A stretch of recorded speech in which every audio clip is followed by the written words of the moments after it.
YouTube, how's it going? The Goat House is back with some more NFL record predictions for the 2020 season, going team by team, game by game here. This video for the Atlanta Falcons, who have a really tough schedule, actually. So we'll see if they can step it up this year, see what I got. We are doing every single team, and we did a bunch of teams already. You're going to want to follow that Twitter because you guys will vote for who wins each division. You guys will eventually vote for the wild card spots, the seedings, then the playoffs, and on, and that will create a future video basically made by you guys out there. So that's going to be a lot of fun. Appreciate the support. We hit 50K recently. That is awesome. Thank you guys very much. And we have a second channel. We kind of want to match the subscriber rate on there. I don't see why not. So please help us out. We'd really appreciate it. And then, yeah, any link that you need for any of these things here that you see will be down in the description or the comments or both. Playoffpredictors.com is the website we're using for all these videos. You can make your predictions yourself for free and then come back to the comments. Let me know what you got. Falcons, though, evaluating this team, it's still just offensive heavy.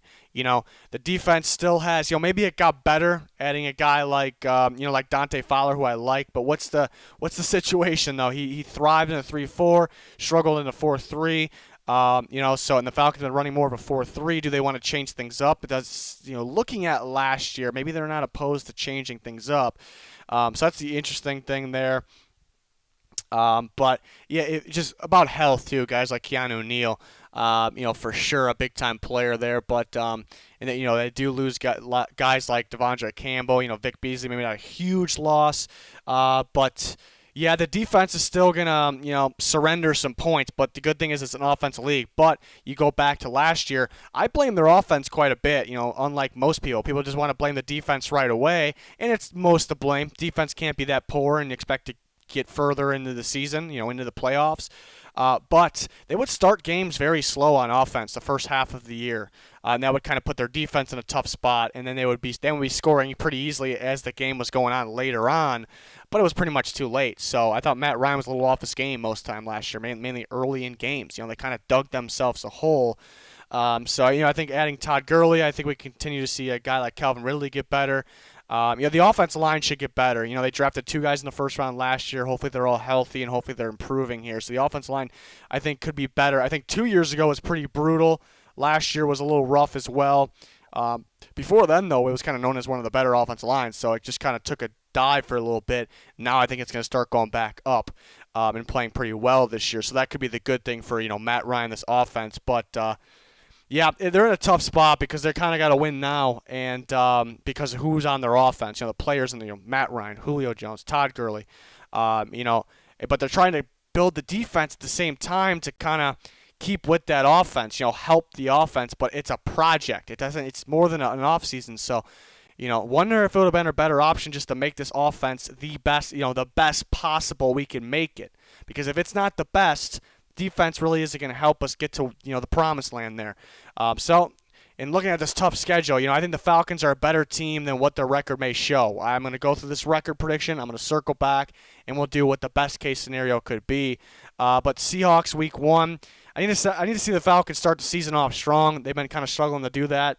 Talked about that. The offense early in the year didn't play too well at all in the first quarter, maybe first half. I think the Seahawks more prepared and the better team, week 1 wise, but anything can happen.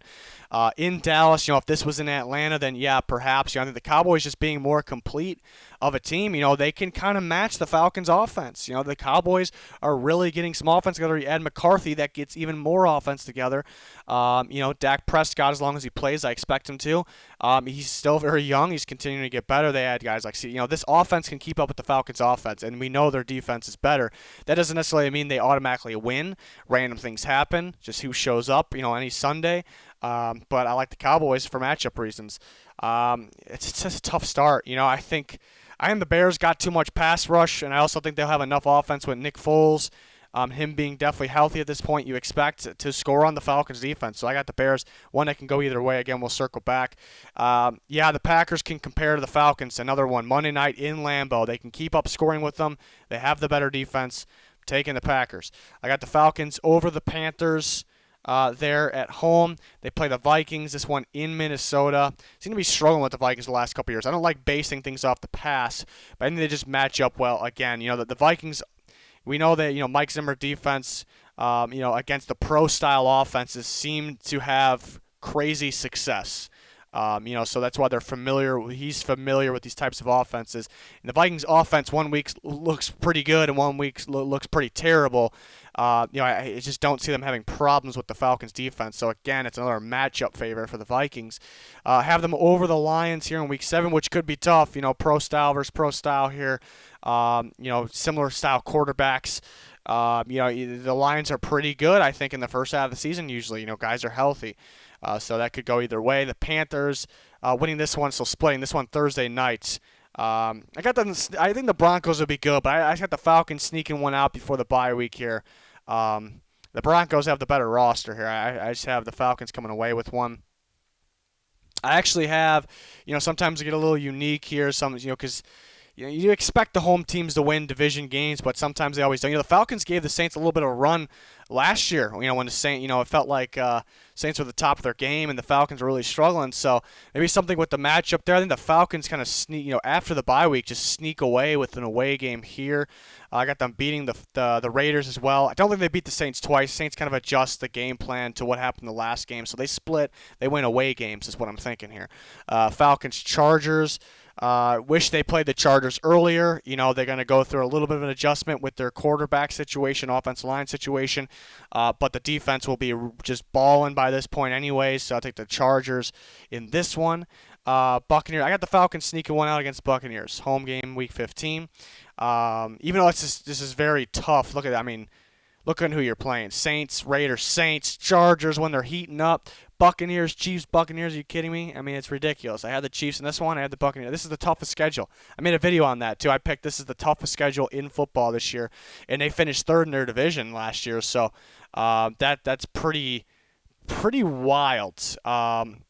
Or they finished second, yes. So that still, where they were last year was just, it's pretty wild that they have the hardest schedule in football.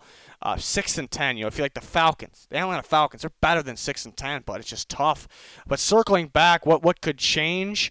What could be best case? These first 4 games are pretty tough. I will give them a win against the Bears, perhaps. Remember, I did have them beating the Broncos. And I did have them beating the Saints once. This is tough schedule. We can go back to week 1 maybe. Weird things happen week 1. They can take that one. They could beat the Panthers twice, but I do have them beating the Seahawks. I do have them beating the Saints once. Kind of looking at these other games, we can. 9-7. It's tough. The tough schedule, the hardest one in football, in my opinion. That's kind of best case. You have to think worst case can't be too much lower than where I had them. Pretty much. It's just a rough schedule. It's a very rough schedule here. So this is what I had, 6-10. So it's tough because the window is very much closing. So we'll see what happens. See if people would have to be let go. It's if a season like this, but tough schedule. But I guess the job is to win at the end of the day. So we'll see. If they make the playoffs on this schedule, even just squeak in, that's a sneaky team. That is a sneaky team when it comes to playoff time because they play the better teams. I've seen that. In the past, teams that just got through a tough schedule, got through the good teams, even despite their record, what their record showed, they had good runs in the playoffs. I think we had a couple of the Giants teams were like that, and the Eli Manning teams in the past. So that could be, if the Falcons get to the playoffs, even the 7th seed, this could be a sneaky dark horse team. Very, very good team. I could be high on them if that's the case. So we'll see. That's the good thing. Bad thing is hard schedule. Good thing is, if we win, we're a good team. We get to play the best. Let's beat the best. So I think that's a good thing in a way. That's gonna do it though. Please let me know your thoughts in the comments. Click that like button. Check us out on both of our channels and on Twitter. Thanks for watching this video. Goodbye.